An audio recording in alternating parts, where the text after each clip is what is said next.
we are going to learn about OSI and TCP models, and then we are going to look at the basic protocol, which is Address Resolution Protocol, or known as ARP. And then we are going to see a type of attack which is known as man in the middle attack. And through this we will try to understand कि कैसे basic computer networks की अगर आपको understanding है, अगर आपको Wireshark use करके packets को एनालाइज करना या नेटवर्क को एनालाइज करना आता है, सो इन दैट केस आप कैसे उस चीज को यूज कर सकते हो कि कोई अटैक हुआ है तो उसको समझने के लिए या फिर उसको आइडेंटिफाई करने के लिए कि क्या प्रॉब्लम है, एग्जैक्टली कहाँ हुआ था, उस चीज को हम लोग अंडरस्टैंड करेंगे through this class, right? So let's get started with it. So OSI model. So OSI model के बारे में किसी ने सुना है? Like ever you heard in maybe your college that what is OSI model, और maybe you have heard about TCP IP model. तो कुछ आइडिया है इन मॉडल्स के बारे में? You can write in the chat box या फिर आप अनम्यूट करके भी बोल सकते हो, जो भी आपको आइडिया है. Let's just keep it a bit interactive, right?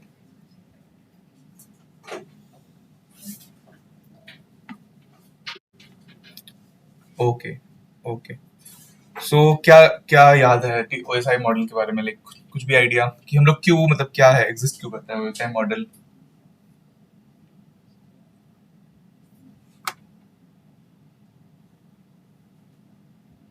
I think Lakshay, if you are saying something, you can unmute and also then say if the network and everything is okay on your side.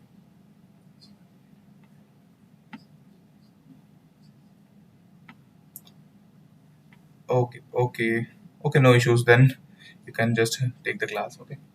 So OSI model stands for Open Systems Interconnection. So basically, this is a theoretical model which actually helps us define that how data will be transferred from one device to the other device, right? So suppose you have a network. हमारे पास एक network है जहां पे मेरे पास ना दो devices हैं, दो कंप्यूटर्स हैं, एंड इस कंप्यूटर से मुझे एक कुछ डेटा भेजना है, कुछ इन्फॉर्मेशन मुझे सेंड करना है from PC1 to PC2. So in that case ये डेटा एग्जैक्टली कैसे ट्रेवल करेगा यहाँ से यहाँ तक, कि हमें जो डेटा दिख रहा है वो तो एक ह्यूमन रीडेबल फॉर्म में है, वो एक काफी एडवांस लेवल का लैंग्वेज है, राइट? बट मशीन तो बस जीरोस एंड वंस समझता है. सो उस केस में इस मशीन को कैसे पता चलेगा कि वो एग्जैक्टली डेटा क्या भेज रहा है, और फिर उसको कैसे पता चलेगा कि यहीं पे भेज रहा है, राइट? और फिर उस डेटा को अगेन मेरे को कन्वर्ट करना पड़ेगा कि जो भी वहां पे यूजर उसको यूज कर रहा है उसको समझ पाए, वो पढ़ के पता कर पाए कि एग्जैक्टली मैसेज भेजा क्या था PC1 में. So that thing is governed by this OSI model, and the next topic that we will learn, TCP IP model. So OSI was developed by ISO, International Organization for Standardization. So it is a reference framework that explains कि कैसे transmit करते हैं हम लोग data को computers के बीच में, right? सो OSI model क्या करता है, यहाँ से जो यहाँ तक का है ना, like it actually does this.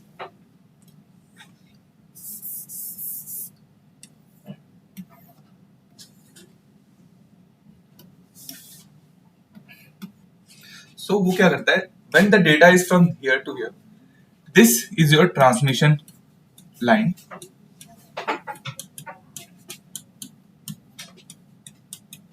से जो भी आपका इथरनेट केबल है या बीच में मीडियम है, दिस इज दैट. एंड जो डेटा है वो यहाँ से जब इधर तक ट्रैवल करेगा, सो उस पार्ट को उसने 7 लेयर्स में डिवाइड किया है. सो अभी हमें समझना है कि वो 7 अलग अलग लेयर्स में डेटा के साथ हम लोग क्या करते हैं, कैसे उसको हम लोग प्रोसेस करते हैं, सो दैट एंड में जाके ये इजीली यहाँ पे ट्रांसफर हो जाए. And again through these 7 layers जब वो डेटा वापस आता है इस मशीन में, तो फिर यहाँ पे जो यूजर मेरा बैठा है वो इस डेटा को कैसे इजीली रीड कर पाएंगे, that is defined by the OSI model. So obviously क्योंकि एक सिस्टमैटिक अप्रोच में चल रहा है कि 7 लेयर्स है तो उन 7 लेयर्स के थ्रू ही डेटा जाएगा. So it is again a standardised approach. अभी अलग अलग डिवाइसेस है, अलग अलग हार्डवेयर है, तो उनको कैसे कनेक्ट करना है, तो उसके लिए हमें चीजों को स्टैंडर्डाइज करना पड़ता है, right? So this is there for that purpose. So basically I was talking about this. अभी क्या है, 7 अलग अलग लेयर्स है, स्टार्टिंग विद. अभी लेयर्स का जो नंबरिंग होता है ना, it start from here, this is known as layer 1 2 3 and then 7, right? So जो फर्स्ट लेयर आता है, जो सबसे टॉप पे जो लेयर होता है, that is known as the application layer. अभी एप्लीकेशन लेयर में क्या होता है, जो भी आप एप्लीकेशंस को यूज कर रहे हो, कि आप एक वेबसाइट को स्क्रॉल व्यू कर रहे हो, राइट? सो आप क्या करते हो, एक वेबसाइट पे जाते हो, www.suppose google.com, राइट? तो जब आप इस वेबसाइट को ओपन करते हो तो फिर आपने रिक्वेस्ट मारी, आपको उस गूगल का पेज ओपन हो गया।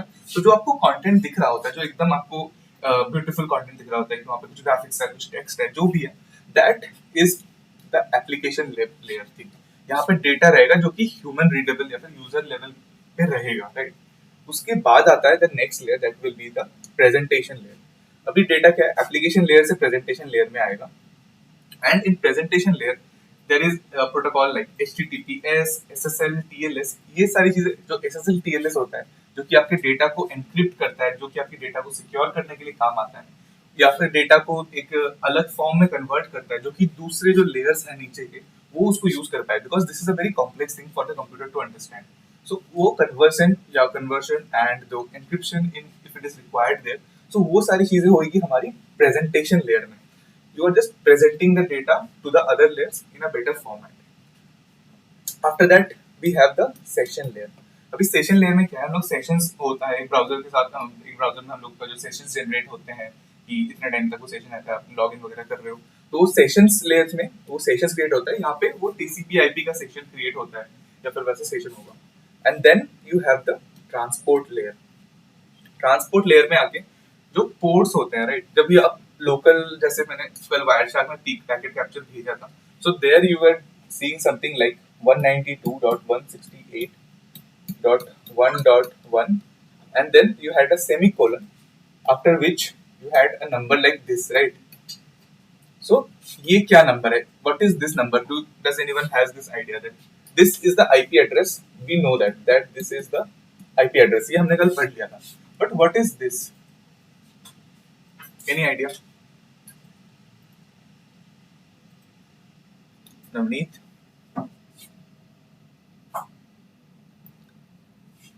Okay, अगर नई आइडिया है तो भी बोल सकते हो कि नई आइडिया है, that's not a problem.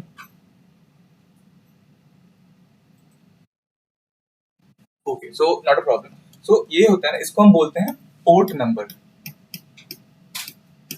Okay, सो जो भी वेब अपने सिस्टम में एप्लीकेशंस चल रही होती है, they are running, there are so many services that are running, right? अभी आप मल्टीपल वेबसाइट्स के साथ आप कनेक्ट कर रहे होते हो, मल्टीपल आप वेबसाइट्स को खोल रहे होते हो, तो अलग अलग चीजें चल रही होती है। जैसे हमने देखा था कि कितने सारे प्रोसेस रन होते हैं। तो उस केस में क्या होता है कि जो प्रोसेसेस यूज कर रहे होते हैं, कि टीसीपी एक प्रोटोकॉल होता है, which we will see in more detail later. तो उस केस में क्या होता है ना, कि वो पोर्ट्स पे रन हो रहे होते हैं। सो पोर्ट्स आर लाइक, जैसे normally ports, what is the concept of ports?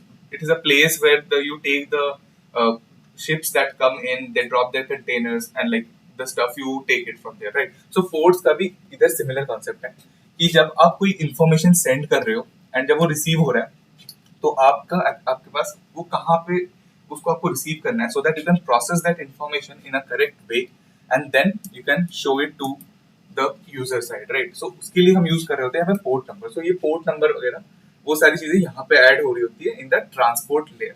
we'll see it in better detail when we will open in Wireshark, so वहाँ पे ना और ज्यादा क्लैरिटी आएगी आपको। After that we have the network layer। अभी network layer में आके क्या लगेगा, आईपी एड्रेस लगेगा। So that means we will define कि जो डेटा जा रहा है ये कौन से आईपी एड्रेस से जा रहा है and what is the receiving IP address, जिस कंप्यूटर पे हम भेज रहे हैं उसका आईपी एड्रेस हम यहाँ पे सेट कर देते हैं। सो ये जो आपको दिख रहा है ना, ब्लॉक्स ऐड हो रहे हैं, so we call this as headers. Firstly we come with the data, after that data के ऊपर एक प्रेजेंटेशन लेयर का एक हेडर ऐड हुआ, जिसने उसको इंक्रिप्ट किया या फिर एक अलग फॉर्म में उसको ट्रांसफर किया। आफ्टर दैट सेशन लेयर का एक आएगा, देन ट्रांसपोर्ट लेयर का जब हेडर ऐड होगा तो यहाँ पे पोर्ट्स मेंशन हो जाएंगे, sending end receiving ports. After that network layer का आएगा, जहाँ पे आईपीज ऐड हो जाएंगे यहाँ पे। And then in the data link layer हम मैक एड्रेसेस देते हैं, फिजिकली हमें किस डिवाइस पे जाके कनेक्ट करना है वो एड्रेस हम डालते हैं यहाँ पे, राइट? मैक एड्रेस हमने यहाँ पे दे दिया in the data link layer where. उसके बाद हमने इस पूरी चीज का एक चेकसम बनाते हैं। सो चेकसम मींस कि जो भी आप डेटा सेंड कर रहे हो, it is sent in the form of zeros and ones, right? जो ये फिजिकल लेयर है यहाँ पे जो जा रहा है वो बेसिकली 0 1 0 1 1 ऐसे बाइनरी में जा रहा है, because it is travelling through the transmission lines, may be Ethernet cable से जा रहा है। सो उस केस में जो ये 0 1 में डेटा जा रहा है, अगर वो डेटा में एक भी बिट चेंज हो जाता है ना, so the data will become different. तो अभी यूजर ने मे भी भेजा था 0 0 1 1 0, है ना, बट बीच में एक बिट चेंज हो गया मान लो, और यहाँ पे आ गया 0 0 1 0 0, ऐसा कुछ आ गया. सो इन दैट केस जो सेंडर ने भेजा, that is not being received by the user, the data is changed. अभी ये चीज हुआ तो फिर the whole network will actually go down, right. वो ट्रस्ट नहीं आएगा, वो इंटीग्रिटी रहेगी नहीं डेटा की, तो कि जो मैं भेज रहा हूँ एग्जैक्टली वही चीज वहां पे रिसीव हो रहा है. So to ensure that there will be a concept called as checksum. So checksum is a value which is calculated, and it is calculated based on this number using an algorithm. So उसके बाद एक value आएगा, maybe 0 0 ऐसे add होगा उसके बाद. So the checksum value will be added with the data, or it will be sent along with the data. And then यहाँ पे जब वो डेटा आएगा उसका भी हम checksum निकालेंगे, and then we will compare कि अगर तो दोनों checksums equal हैं, so that means डेटा जो है वो same है जो यूजर ने भेजा था. बट अगर यहाँ पे जो वैल्यू है वो अगर डिफरेंट हो जाता है ना, so that means the data is not correct. तो फिर ये वापस एक भेजेगा कि the data is not correct, so may be it will send retransmit the data. So that is the concept of checksum.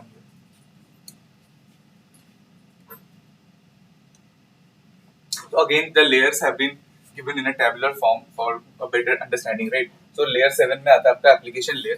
Here the data is in the form of a message. So यहाँ पे क्या होता है, its role is to facilitate the client identification and ensures the communication. Right? Client side पे जो client को understanding होती है उसके लिए हम इसको use करते हैं. Then we have the presentation layer. So application layer के बाद जब डेटा को हम लोग अगेन वही ट्रांसमिट करते हैं, extraction, manipulation. If we need, then we will encrypt the data. And then comes the session layer जहाँ पे connection setup होता है, maintenance, authentication, all that thing is taken care of here. Then we have the transport layer which delivers the services to the application layer. And यहाँ पे ports वगैरह हमने बताया. So it's the data is in the form of a segment here, right? And then we have the network layer जहाँ पे data packets के form में होता है. And यहाँ पे IP addresses वगैरह जाते हैं. So inter-network data transmission starts here. Then we have the data link layer where the node-to-node message delivery. For that reason, we are just adding the MAC addresses, so exactly you know that which node you want to send it to. And finally, the physical layer जहाँ पे bits के form में data transfer होता है, zeros and ones के form में, right? So this was about the OSI model. So any problem, any confusion in the OSI model, something that you felt was not clear? Lakshya, Navneet, is it clear?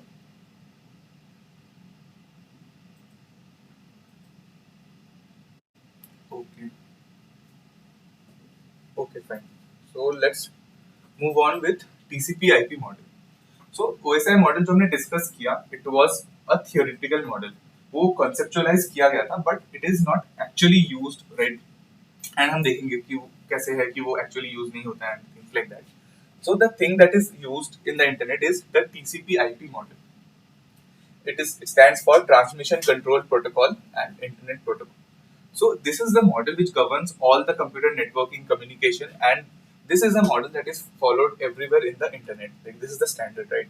So IP dictates how packets of information are going to be sent over the network, and then it also ensures the reliability of data transmission across the internet. So that means the checksum का जो concept हमने पढ़ा कि the data should be reliably sent, right? So that is being taken care of by TCP/IP. So this is the TCP/IP model. You can see there were 7 layers in OSI model. उसमें 7 layers थे, but here we only have 4 layers, 4 very simple layers. It's easier to understand, and that's why it's also being used.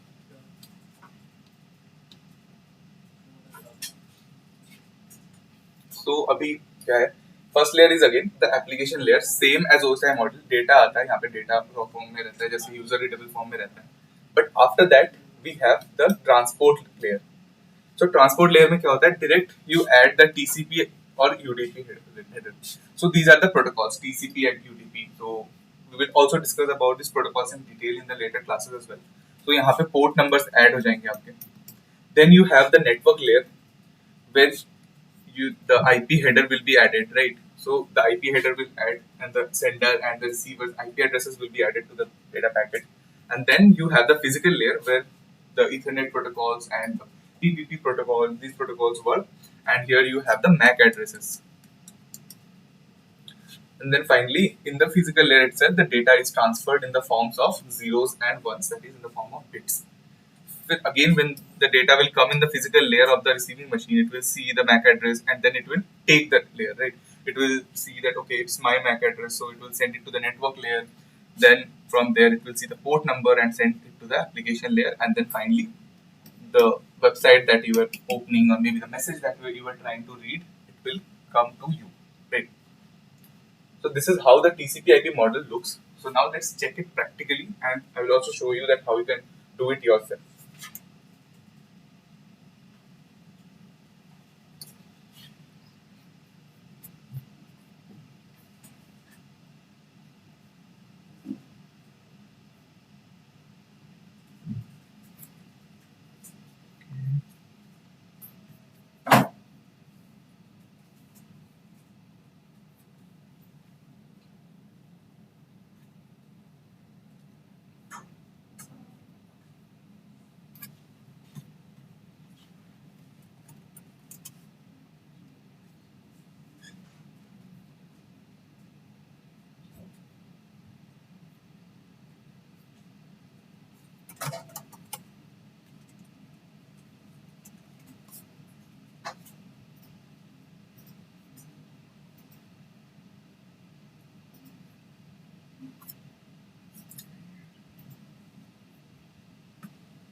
So here we have Wireshark. In Wireshark, I have opened a packet capture file, right? मेरे पास एक packet capture था जहाँ पे कुछ data transmissions हुए हैं, as you can see.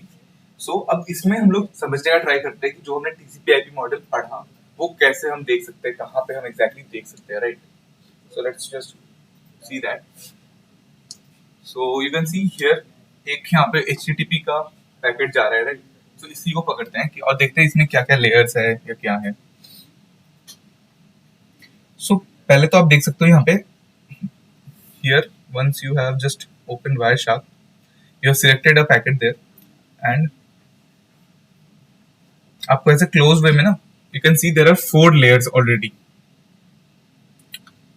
So the first layer that you can see in the bottom, so that means this is the 4th layer of the TCP/IP model here. So यहाँ पे आप देख सकते हो यहाँ पे कुछ तो content आ रहा है यहाँ पे, है ना? And maybe we can read it better. Yeah. यहाँ पे भी आप देख सकते हैं यहाँ पे कंटेंट है जो कि ह्यूमन रीडेबल फॉर्म में है. ये हम पढ़ सकते हैं कि क्या है यहाँ पे, right? So this is the fourth layer where you have the data and everything in the human readable form. Then you have the TCP/IP layer which is the next layer. अभी यहाँ पे सबसे पहले आपको आके दिखेगा पोर्ट नंबर, सोर्स का port number and the destination port number. So maybe यहाँ पे एक सर्वर चल रहा था जो कि 8000 पोर्ट पे चल रहा था. So we have seen that maybe this is a HTTP request, so it might be requesting the server at 8000 and यहाँ पे एक सोर्स पोर्ट भी है 55160. तो ये सोर्स पोर्ट क्या है कि जो यूजर रिक्वेस्ट कर रहा है वो भी एक एप्लीकेशन के थ्रू रिक्वेस्ट कर रहा है, राइट? सो जो इन्फॉर्मेशन आएगा वो उस पोर्ट से वो रिक्वेस्ट जा रहा है to the server at port 8000 that you have here.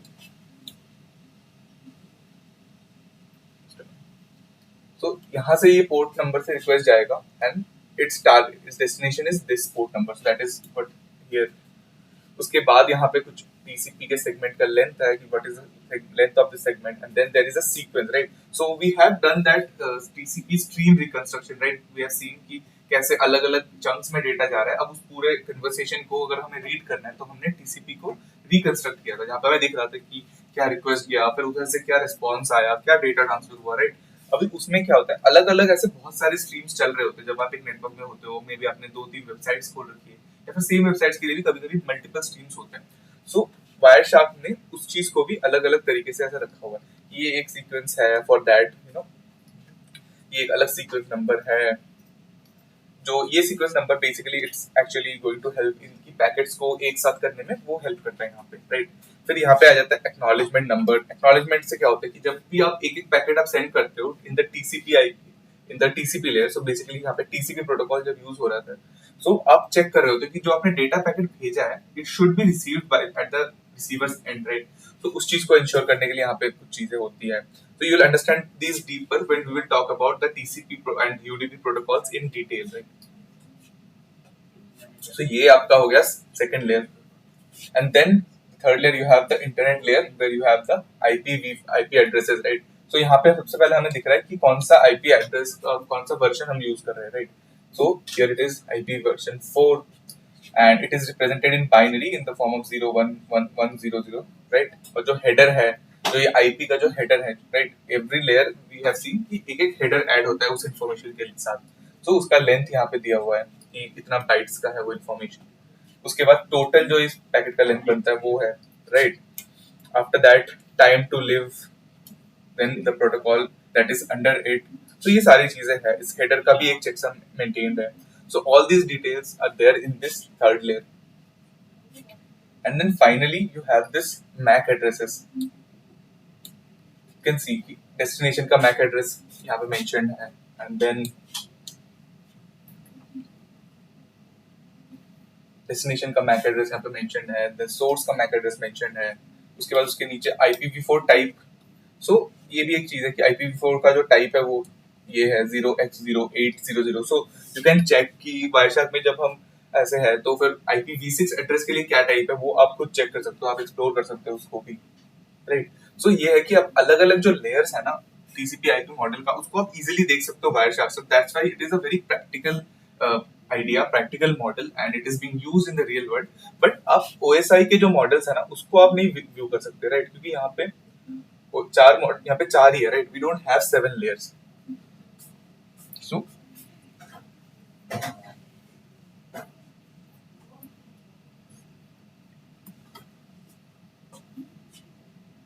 सो यहाँ पे वही चीज मैंने स्क्रीनशॉट्स के साथ अटैच कर रखा है, राइट? कि HTTP का जो पैकेट था उसका 200 कोड का रिस्पॉन्स आया, पेज कंटेंट आया इस केस में.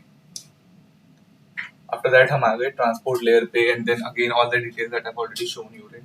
कि क्या सोर्स पोर्ट है, क्या डेस्टिनेशन पोर्ट है. उसके बाद आप आ जाते हो IP वाले लेयर पे, that is the network layer where you have the IP addresses. And then finally the MAC address layer, right? So now you might think कि चलो ठीक है, TCP/IP में तो 4 ही लेयर है. TCP/IP मुझे वायरशार्क से भी दिख गया, तो फिर OSI मॉडल हमें पढ़ाया ही क्यों है? OSI मॉडल का कोई एग्जिस्टेंस ही अगर नहीं है तो, या फिर उसका अगर कोई नीड ही नहीं है तो, राइट? सो OSI मॉडल पहले आया था, that was the theoretical model. After that, based on that, they made improvement, and then we have this TCP/IP model. And the best part is this, that the whole OSI model maps into this TCP/IP model. और अगर आप ऐसे याद भी रखोगे ना तो आपके लिए भी फिर अंडरस्टैंड करने के लिए इजी रह जाता है, because OSI model is there, so you need to keep that in mind as well. So यहाँ पे क्या होता है, जैसे कि आप देख ही सकते हो, जो एप्लीकेशन प्रेजेंटेशन और सेशन लेयर आ जाता है OSI मॉडल का, that goes into the application layer. So यहाँ पे प्रेजेंटेशन लेयर वाला काम भी वहीं पे हो जाएगा. सेशन लेयर का जो भी काम है, कनेक्शन एस्टैब्लिश करना, सेशंस क्रिएट करना, authentication, that will be taken care of in the application layer itself.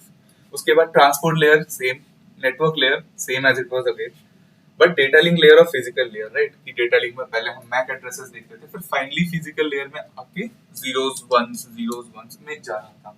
सो वो नहीं करना है यहाँ पे, वो सीधा बस फिजिकल लेयर से हो जाता है. So that is how OSI model maps into the TCP/IP model. तो जो भी कॉन्सेप्ट्स यहाँ पे थे, all of that are already present in the TCP/IP model, so it is being used. So now just a summarization of all the layers of the TCP/IP model. I will share this in the PDF form, so आपके खुद के notes के लिए पढ़ने के लिए भी important है वो. And then we have this, the data is in the form of message, and this is a very important part, right? यहाँ पे जो मेन चीज है ना यहाँ पे, this part I think you should keep this in mind, कि जो एप्लीकेशन लेयर है वहाँ पे कौन से प्रोटोकॉल्स है जो उस लेयर पे पर्टिकुलरली ऑपरेट कर रहे हैं, right? So we have this HTTP, FTP, SMTP, DNS. These protocols operate in the application layer because what? HTTP is dealing with the web page, right? The websites and all. FTP use करके आप files transfer कर रहे हो. It's also client server architecture जहाँ पे आप files fetch कर रहे होते हो FTP पे. And then you have the SMTP, DNS. So FTP and HTTP works in that layer. You have already seen last year, right? कि जब भी आप FTP का कुछ भी पैकेट देख रहे हो, कि FTP का कुछ भी अगर आपको इन्फॉर्मेशन निकालना होता है तो वो एकदम लास्ट जाके आपको ड्रॉप डाउन करके आप निकाल रहे होते हो. Then in the transport layer you have TCP and UDP protocol. transmission control protocol and user datagram protocol, right? So these work in the transportation layer, and then you have the IP internet protocol and the ICMP protocol. So ICMP protocol का use पता है क्या किसी को? कि ICMP हम सब ने एक बार तो यूज किया ICMP प्रोटोकॉल भी, IP and all that is fine. Hi Rishabh.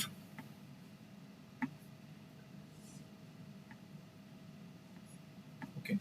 So ICMP क्या होता है ना, जब हम पिंग कर रहे होते हैं,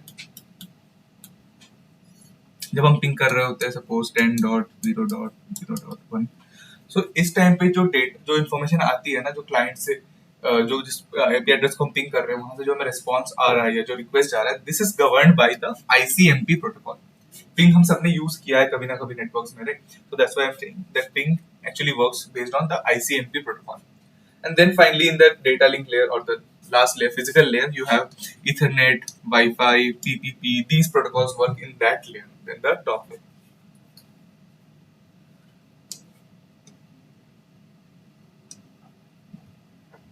So अभी तक TCP IP protocol model में या फिर OSI model में कोई doubts, anything that you did not understand or you have a question with?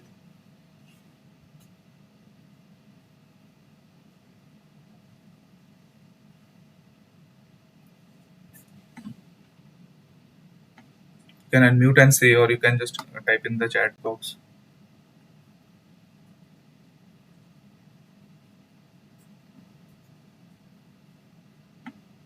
Am I audible? Okay. Okay, fine. So moving ahead. Now let's talk about a protocol known as Address Resolution Protocol, right? So ARP एक ऐसा protocol है which is very important to us, and इसके बाद हम कुछ और protocol भी करेंगे जैसे हमने पहले भी डिस्कस किया है. So let's start with ARP, right? So ARP क्या करता है ना, ये IP एड्रेसेस को MAC एड्रेस के साथ मैप करता है.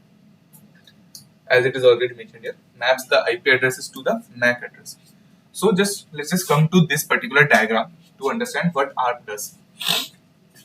अभी ये मेरा एक पीसी है ऑफिस.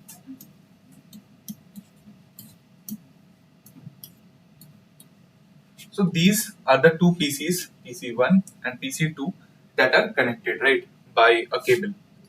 Ethernet केबल से हमने इन दोनों को कनेक्ट कर दिया. अभी मेरे पास इसका IP एड्रेस है इन दोनों का 10.0.10.10.0.1 and 10.10.0.2. तो यहाँ पे दो पीसीज हैं. PC1 को पता है PC2 का IP एड्रेस, PC2 को पता है PC1 का IP एड्रेस, बट नाउ बस IP एड्रेस देने से डेटा नहीं जाएगा, राइट? हमें MAC एड्रेस भी चाहिए, जैसे हमने देखा पूरे TCP/IP मॉडल में कि finally we need the MAC address to send the data from this PC to that PC through these cables, right? तो अब इसको इसका MAC एड्रेस कैसे मिलेगा, क्योंकि मुझे नहीं पता सामने वाले का MAC एड्रेस क्या है. सो उस केस में एक प्रोटोकॉल यूज होता है जिसका नाम है एड्रेस रेजोल्यूशन प्रोटोकॉल. इसका काम क्या होता है ना, कि ये जो IP एड्रेस है इस PC का, उसके कॉरेस्पॉन्डिंग वो MAC एड्रेस जो होता है उसको वो स्टोर करेगा इन अ टेबल फॉर्म. सो इससे क्या होगा, जब ये यूजर इस पर्टिकुलर आईपी पे कोई डेटा ट्रांसफर करने जाएगा, then that data will be like it will understand कि हाँ इस आईपी पे है, so the MAC address should be corresponding to this, और फिर the data transfer will actually take place, right? So ये उस लेवल पे आ रहा है. सो यहाँ पे भी वही हो रहा है, राइट? कि जो पीसी है वो पूछ रहा है कि I need the ethernet address और the MAC address of this particular IP or the PC which has this particular IP address. So now it will broadcast a request. तो broadcast का मतलब क्या होता है कि आप एक ऐसा रिक्वेस्ट आप भेज रहे हो नेटवर्क में जो कि सबके पास जा रहा है. आप सबको बोल रहे हो कि इस पर्टिकुलर आईपी, ये आईपी किसी के पास है क्या? अगर किसी के पास है तो इस आईपी के करस्पॉन्डिंग जो भी मैक एड्रेस होता है उस डिवाइस का, वो मैक एड्रेस मुझे चाहिए, राइट?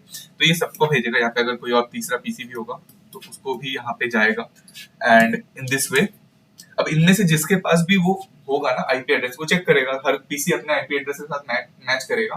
जहां पे उसको मैचिंग मिल गई कि हाँ मेरा आईपी एड्रेस है, so it will respond to this particular PC with the MAC address और द इथरनेट एड्रेस, राइट? सो ऐसे वो भेजेगा, right? So now broadcast nature हमने समझा कि वो नेटवर्क में जब आप होते हो तो सारे डिवाइसेस को वो रिक्वेस्ट जाता है, किसी एक पर्टिकुलर डिवाइस को नहीं जाता है.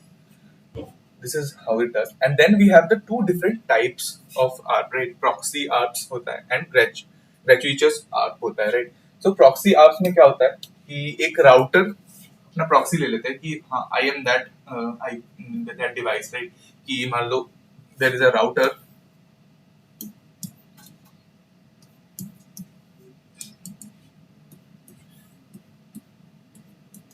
which is connecting here, right? So इस केस में क्या होगा, जब ये इसका IP एड्रेस PC2 का IP एड्रेस से वो सर्च करेगा तो राउटर बोलेगा हाँ I am that, और फिर वो अपना जो मैक एड्रेस होता है वो ट्रांसफर कर देगा इस वाले डिवाइस को, राइट, इस वाले पीसी को. सो जब भी वो कोई भी रिक्वेस्ट उसको इसे भेजना होगा it will send it to the router. अब राउटर क्या करेगा, उसको आगे राउट कर देगा, आगे इस पीसी के पास भेज देगा एंड देन वो उधर भी वापस सेम वे में करेगा. So that is the use of proxy ARPs. And gratuitous ARPs is nothing but it's just to check that whether the request or anything is there or not. So मतलब इसमें क्या होता है ना कि कोई रिक्वेस्ट नहीं करता है कि मुझे अपना मैक एड्रेस दो, बट सामने से कोई डिवाइस अपना मैक एड्रेस दे रहा है सबको. So in that case it is known as gratuitous ARP. So this is how ARP table looks like. यहाँ पे उसका नेटवर्क इंटरफेस आ जाता है. Then you have the IP address, उसके बाद उसके corresponding जो MAC address होता है that is there, and then you have some information about it that when it will expire या जो भी है कि dynamic है या फिर static IP address है whatever. अगर आपको अपने सिस्टम में देखना है तो फिर you can use this command RA. So let's just do that.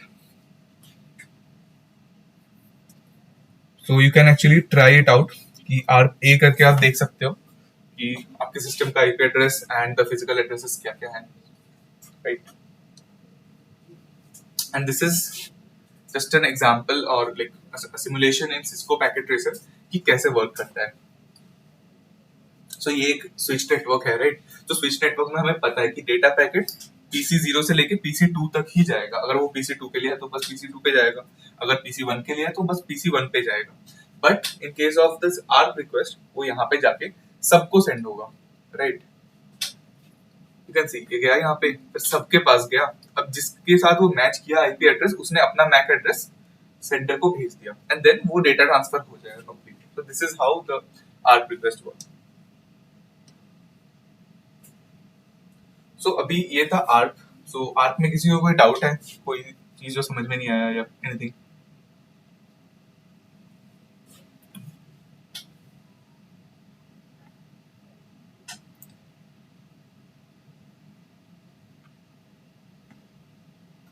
Is everything clear? Okay.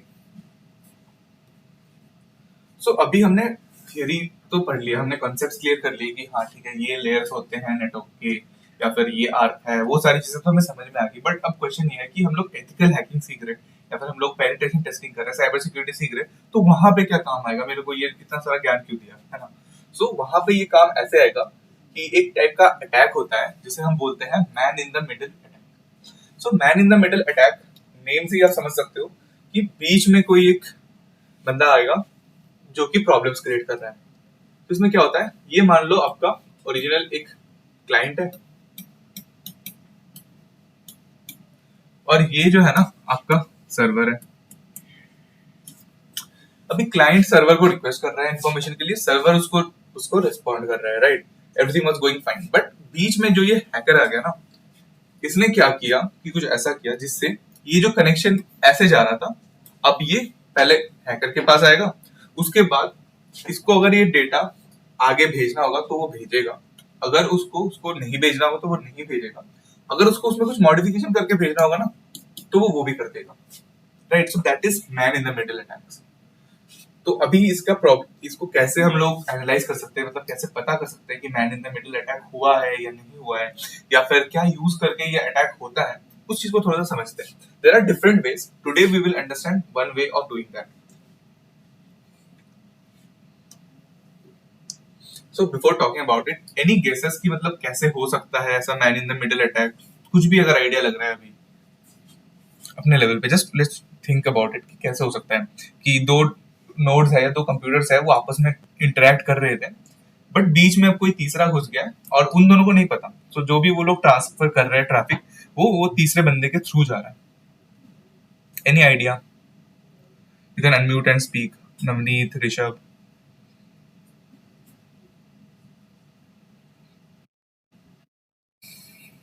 Still something, anything that you can think about it, right? तो थोड़ा सा ट्राई करो। You don't need to be technically correct, right? Just like कैसे हो सकता है कि अगर दो कंप्यूटर्स के बीच में डेटा ट्रांसफर हो रहा है, तो मतलब हमने भी पढ़ा ना OSITCP कि उसकी कोई एड्रेस है, IP एड्रेस, मैक एड्रेस, मतलब ऐसे करके कुछ।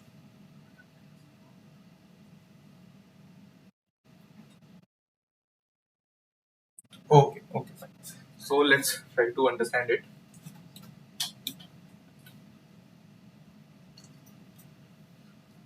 सो suppose for simplicity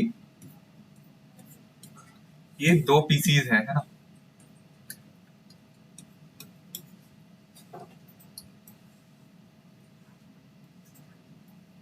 they are connected by they are connected by a router, या राउटर इज। सो अभी क्या हुआ, ये एक कनेक्शन है 1 2 एंड R1 P1 कर देते हैं, P2 कर देते हैं, and that is R1, right? So अब ये जो नेटवर्क है, यहाँ पे P1 एक डेटा भेजना चाहता है P2 को। सो उसके लिए P1 ने क्या किया, उसने और एंड डॉट, ठीक है, तो उसने क्या किया ना, उसने रिक्वेस्ट भेजी कि ये वाला जो IP एड्रेस है ये किस डिवाइस के पास है मुझे बताओ। दैट मीन्स उसने एक आर्क का रिक्वेस्ट भेजा saying that this is the IP address that I'm looking for, इसका मैक एड्रेस क्या है मुझे बताओ, so that I can transfer my data. So अब उसके लिए क्या हुआ कि यहाँ पे ये नॉर्मल केस में क्या होगा, ये बोलेगा कि हाँ ये मेरा मैक एड्रेस है, इसके पास मैक एड्रेस आ जाएगा and then it will keep on transferring data.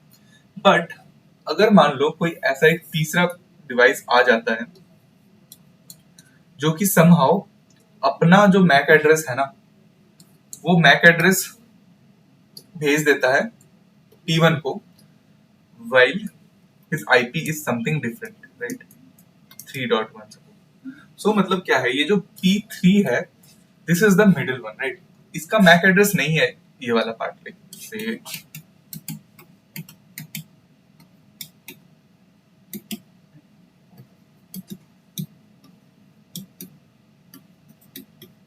so ये मैक एड्रेस इसका है, but this PC is saying कि ये जो मैक एड्रेस है वो मेरा है। सो इन दिस वे क्या हो जाता है कि एक ही मैक एड्रेस पे दो करस्पॉन्डिंग आईपी आ जाते हैं। So that way you are doing it, मतलब the concept is ARP spoofing, right? So ARP spoofing में क्या होता है, in a man in the middle attack एक फेक ARP मैसेज भेज देता है associating their MAC address with a legitimate device's IP address. So that means when I was discussing this,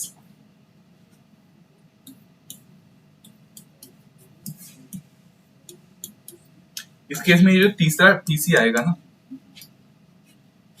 तो क्या करेगा, इस वाले जो आईपी एड्रेस है 10.0.2.1 व्हाटएवर इट इज, यहाँ पे ये अपना मैक एड्रेस घुसा देगा।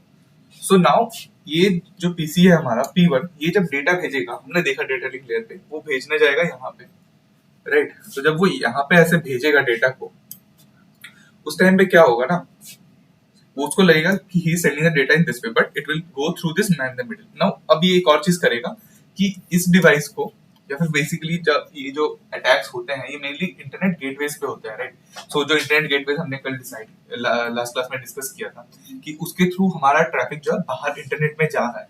सो सोचो आप कि आपने गेटवे को ऐसे स्पूफ कर दिया कि ये आपका गेटवे था, अब इसको जो भी करना है इंटरनेट के साथ, यहाँ पे मान लो उसको गूगल पे एक्सेस करना है, जो भी करना है वो इसके थ्रू करने वाला था, बट नाउ ये पहले तुम्हारे पास आएगा, फिर तुम उसको गेटवे के थ्रू या तो उधर भेजोगे या तो उस पैकेट को चेंज करके भेजोगे। सो इस तरीके से आप man in the middle attack कर रहे हो using ARP spoofing. There are also different methods to do this. This is one of them that we are discussing today. इसमें क्या होगा, ट्रैफिक को डायरेक्ट कर देगा अटैकर की तरफ। That's the idea in every MITM. So that was about ARP spoofing and man in the middle attack. Right. So इसको prevent कैसे करना है, तो उसके लिए आर्क स्पूफिंग डिटेक्शन के टूल्स होते हैं जैसे कि वायरशार्क। उसके बाद है आपके पास सिक्योर करो आप नेटवर्क कॉन्फ़िगरेशंस को एंड प्रोटोकॉल्स को। जो हमने प्रॉक्सी आर्क पढ़ा था, that is actually a vulnerability. उस केस में आपको ये प्रॉब्लम आ सकती है कि अगर आपका राउटर ऐसे कर रहा है तो राउटर कॉम्प्रोमाइज हो सकता है, राइट। उसके बाद आप नेटवर्क सेगमेंटेशन एंड इंक्रिप्शन आप इंप्लीमेंट करो कि जो भी ट्रैफिक हो रहा है वो ऐसे किसी को दिख ना जाए कि क्या ट्रैफिक एक्सचेंज हो रहा है। So ARP spoofing में कोई problem, like did you understand ARP spoofing and man in the middle attack? Navneet समझ में आया कि कैसे man in the middle attack कर सकते हैं? One of the way is this.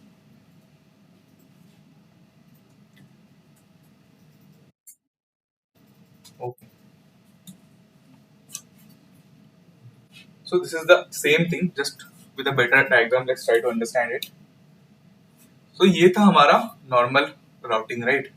ये एक लैन का यूजर है, ये एक उसका गेटवे है जैसे मैंने डिस्कस किया, या फिर उसका हब है या फिर स्विच है, व्हाटएवर इट इज, और फिर वो इंटरनेट पे कनेक्ट कर रहा है, राइट। अभी क्या होगा, जब वो मलिशियस यूजर आ जाएगा ना, जिसने man in the middle attack करना है, वो क्या करेगा, वो इस हब या स्विच से कनेक्ट हो जाएगा एंड देन वो अपना मैक एड्रेस इसको दे देगा और अपना मैक एड्रेस इसको भी दे देगा कि when you are trying to send anything to this device you will send it to me first। और लैन यूजर को बोलेगा कि जब तुम उसको भेज रहे हो तो उसको लगेगा कि he is sending it to the LAN gateway, but actually यहाँ से होके जाएगा। सो नाउ जब मेरे पास पूरा का पूरा डेटा पैकेट ही आ गया, तो मैं उस डेटा पैकेट को पूरा, एक तो पहले तो पूरा नेटवर्क में आराम से सुन रहा हूँ, उसके बाद मैं उस पर चेंजेस भी कर सकता हूँ ना, मैं इसके नाम से इधर रिक्वेस्ट भी भेज सकता हूँ, right. So this is the problem that people can create with it. So this is again a better diagram, like in an animatic way। So now let's talk about the activities। So सबसे पहले तो बहुत basic सी activity है, मैं आपको एक pkf file provide करूंगा। This is the pkf file, actually link पे जा सकते हो, तो गिटहब पे रिपोजिटरी है, सो यहाँ पे जाके आपको सीधा फाइल को डाउनलोड करना है from this, right. So the pkf will be downloaded. उसके बाद आप pkf को ओपन करना। इस वाले pkf के लिए आपको खाली लिनक्स में ओपन करने की जरूरत नहीं है, you can do it in your Wireshark inside your Windows machine as well. उसके बाद आपको क्या करना है, आपको आईपी एड्रेसेस भेज निकालना है। अगर कोई भी एचटीटीपी सर्वर दिख रहा है या कोई भी क्लाइंट दिख रहा है, तो आपको सर्वर क्लाइंट दोनों का, या मल्टीपल है तो मल्टीपल, उनका आईपी एड्रेसेस निकालना है। And then you have to find the MAC addresses of the HTTP server and the client, कि मैक एड्रेसेस क्या है उनका। उसके बाद जो सोर्स कोड है ना ऑफ द वेबसाइट, मतलब अगर एक एचटीटीपी सर्वर है, वो कोई वेबसाइट को लोड कर रहा है, तो उस वेबसाइट का एचटीएमएल कोड क्या है वो आपको निकालना है इससे, राइट। और उसके बाद एक पोर्ट दिया हुआ है आपको, so you have to find out that which client is actually finding this actually using this port, right? So you have to find the IP address of the client and what is the service that is running on that, right? Like what is the service it is accessing with this port, because it's not a normal port, right? So ये आपकी पहली activity है। And the second activity you have to, I will provide you another pkf file which is here। so इस पे जाके आपको निकालना है कि क्या इस पूरे जो पैकेट कैप्चर है, ये जो नेटवर्क है, यहाँ पे कोई man in the middle attack हुआ है क्या, लाइक कोई आर्क स्पूफिंग हुई है क्या, वो आपको फाइंड आउट करना है। और अगर ऐसा कुछ हुआ है तो फिर मैक एड्रेस निकालने हैं जिनको मल्टीपल आईपी एड्रेस पे असाइन कर दिया गया। So these are the two very simple activities that you have to do today। So कोई डाउट है एक्टिविटीज में?